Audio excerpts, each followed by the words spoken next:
Then in Oregon and Washington, putting Johnson & Johnson shots on hold also means thousands of people now have to be rescheduled for another vaccine. At a time when Oregon and Washington are about to open up vaccine eligibility to anyone 16 and up.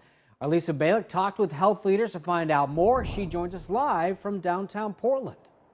Yeah, one of the first questions I asked are any of these women in Oregon or Washington? I was told no. And as you mentioned, both Oregon and Washington are still moving forward, full steam ahead, even though there's going to be less vaccine to give out.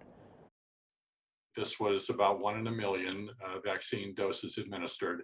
And we still don't know whether the vaccine was causally related to these side effects. Federal medical experts will see if the vaccine and the blood clots are connected. But starting today, all future Johnson & Johnson appointments are canceled in Oregon and Washington. I hope what people take away from this is that our safety monitoring system is working. It's in place. And we're able to find, even really rare events that cause enough concern that we need to pause. The J&J vaccine lasts for months in the fridge, so states will hold on to the doses here. Counties are working to reschedule appointments using Moderna and Pfizer, urging people to get a shot now as COVID cases climb. Some pharmacies are reaching out to their customers to reschedule and switch, but you may have to rebook that appointment yourself.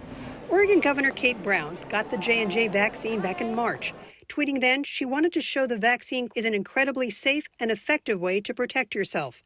I asked for a comment today and have not heard back. But the pause in the one-dose vaccine makes it more of a struggle to vaccinate hard-to-reach groups. You have to go out twice and find people, which can be challenging in some of the populations we've been serving, like the houseless population with the one-dose vaccine. It certainly can be a challenge. Multnomah County working to contact more than 800 people who recently got J&J.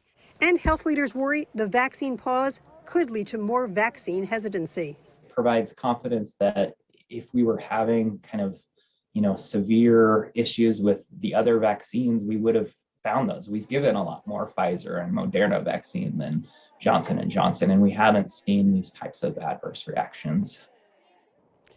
Now, the CDC says it may only be a few days before it decides whether there is a connection between the blood clots and the Johnson & Johnson vaccine. But again, now there are a lot of people scrambling to try and rebook with a different vaccine. And we understand the state is even taking some of the Moderna and Pfizer vaccine supply, moving that to some of the smaller clinics that they were trying to reach out to some of the people that are underserved. So there may be fewer appointments available. But if you've got a Johnson & Johnson vaccine scheduled, it won't be happening. You need to go in and check. Worst comes to worst, call the pharmacy if that's where you're getting it and seeing what's happening and if you've been rescheduled. Live in downtown Portland, Lisa Balick, KOIN 6 News.